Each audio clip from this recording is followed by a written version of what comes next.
Hi everybody, today I'm going to review my latest skate, which is the Flying Eagle Drift Carbon 2.0. So what can I say about this? Straight out of the box, absolutely beautiful skate. The work on this is amazing. They just look really tight, really schmick. Flying Eagle obviously really have their stuff together, and just looking at the buckles, the stitching, the gluing, the carbon, you just cannot fault it. It's just a absolutely amazing looking boot, and they obviously have seriously good boot makers over there in China or at the factory wherever they're making this boot. Okay, so when I got it, it came.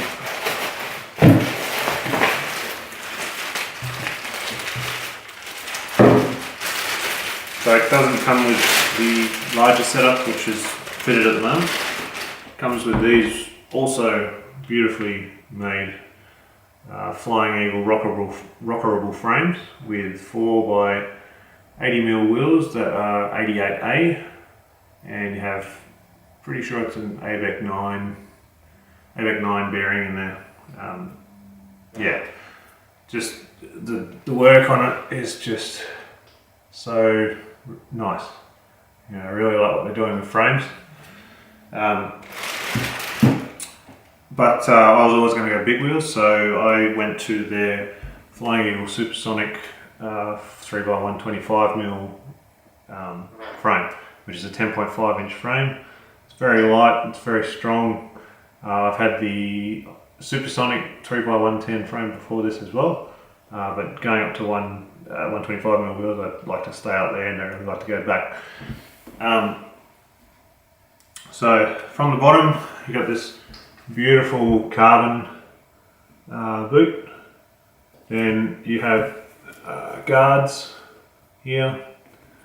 For the most part, pretty much every part of each buckle has some sort of protection. Like you can see the ridges. I'm not sure you can see that, but there's a ridge each top and bottom of the top buckle there to protect it from fall. Same with the middle buckle. There's a little bit of ridges on either side. Yeah, and then you have your Velcro strap on the top. I've taken the laces out immediately. I just didn't feel like you needed them. The buckles kind of do the same thing. Maybe if I put the laces back in, you might get a tighter fit, but for me, I'm happy with just having the buckles because it's quick to get in and out of the skate. The material, it's very matte in colour. It's very, not really sure what it is. I haven't actually seen it on a lot of other skates.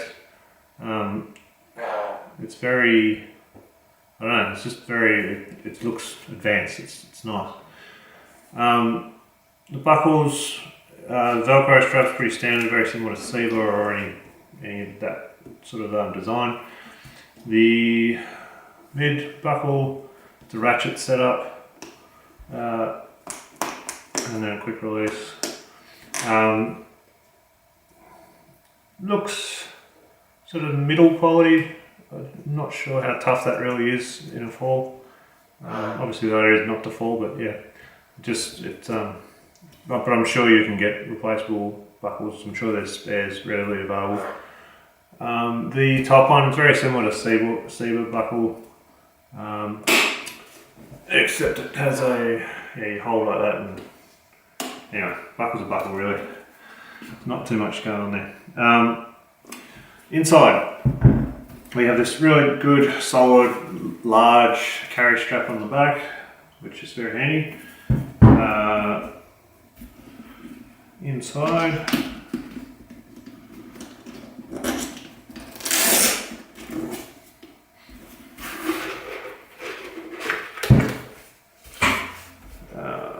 probably very hard to see again on my camera because the exposure is all wrong. It's just going to be so black you won't see the detail, but basically it's very different to anything I've seen before. On the top of the tongue you have this sort of soft, sort of sweat absorbing line, and then the very tip of it, it's kind of like a lycra sort of feel to it.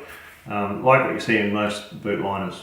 However, from about the midpoint down inside, you have this really strange material. I've never seen it before. It looks like something almost on the outside. It's like this very, how could you say, it's stiff, it grips, which is a strange sort of choice. So I went for my first skate on them today. I did get a blister. That's probably just my fault for wearing I didn't wear thick socks like I normally would. And I probably didn't have them tight enough in the right spots so that my foot did move around. But anyway, I think the idea, I assume, is being a grippy material on the inside. I assume maybe with the laces you secure it tight enough and you get a really grippy sort of tight fit around your foot, and your foot shouldn't move. However, like me, if your foot does move, then that grippy material actually causes a blister. It's early days. I've only done my very first skate on it today. I did 25 kilometres. The weather was say 20 degrees Celsius.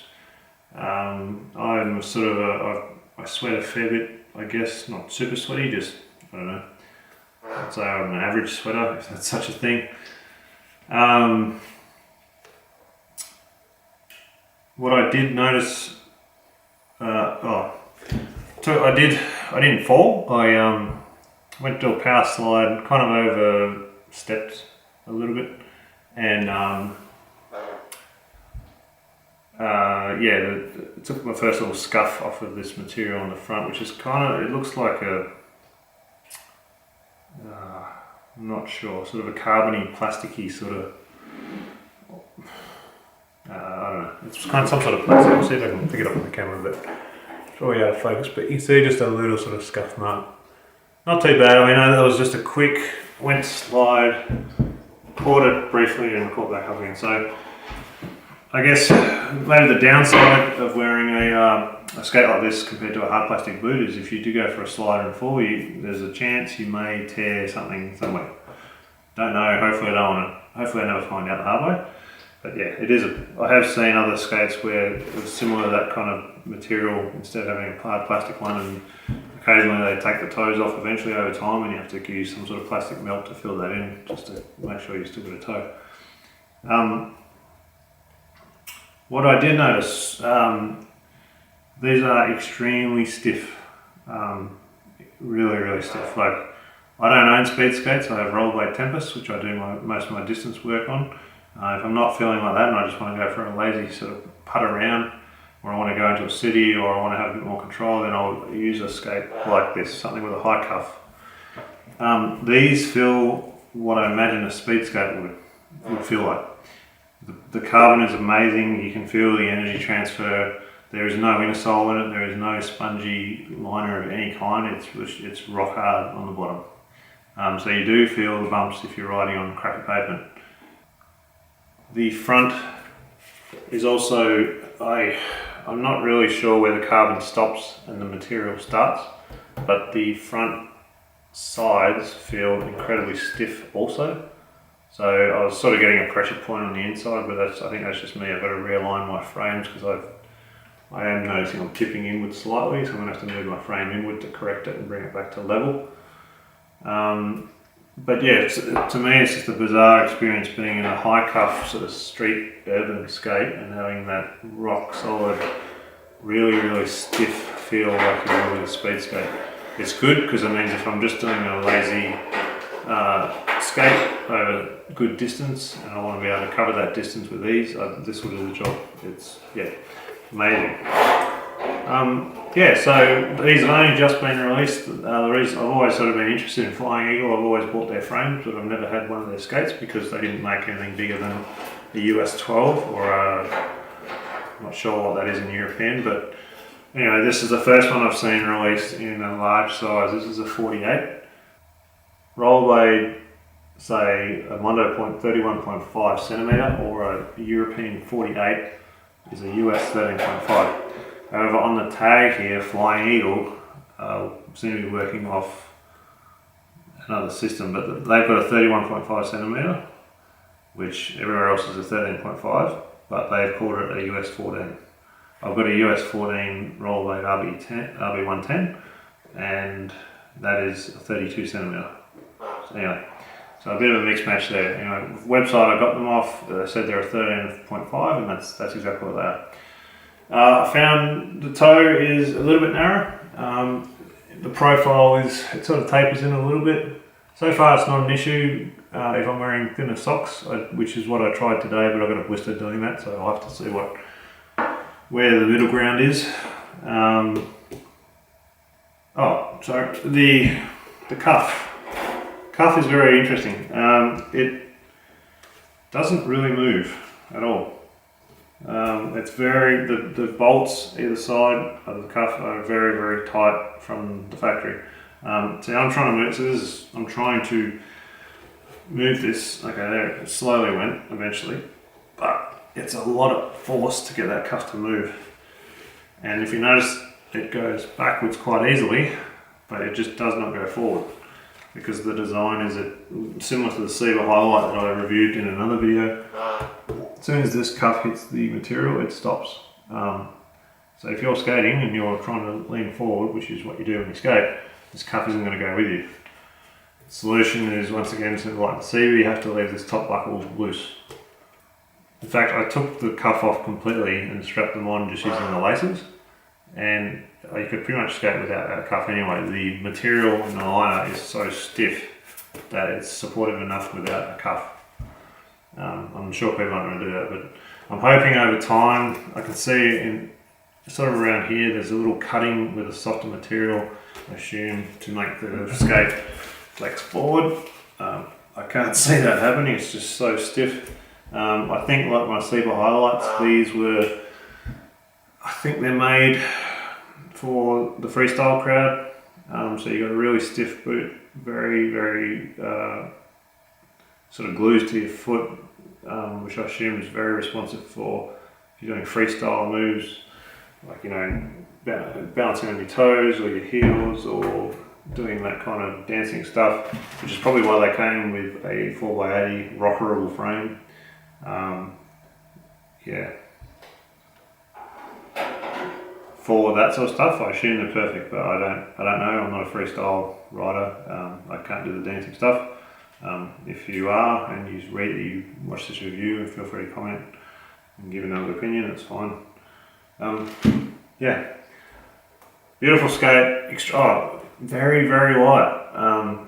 It's a little bit heavy now because I've got the 125s on it, but I took the frames off, and the boot is pretty much exactly the same weight as my rollerblade Tempest carbon boots, which are supposed to be basically a marathon skate or an intermediate skate between recreational and speed, which is pretty impressive for an urban style boot. Yeah, overall, Flying Eagle, high five. You've made a beautiful skate. It looks amazing. The quality of the work is obvious. The price is pretty decent, I think, depending on where you're getting them from.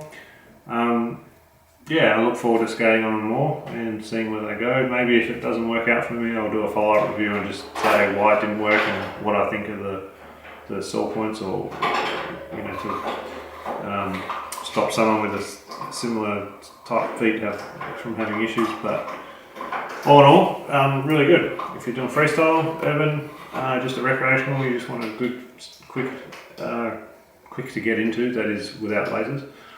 Good skate. I think this is a good choice. Thank you.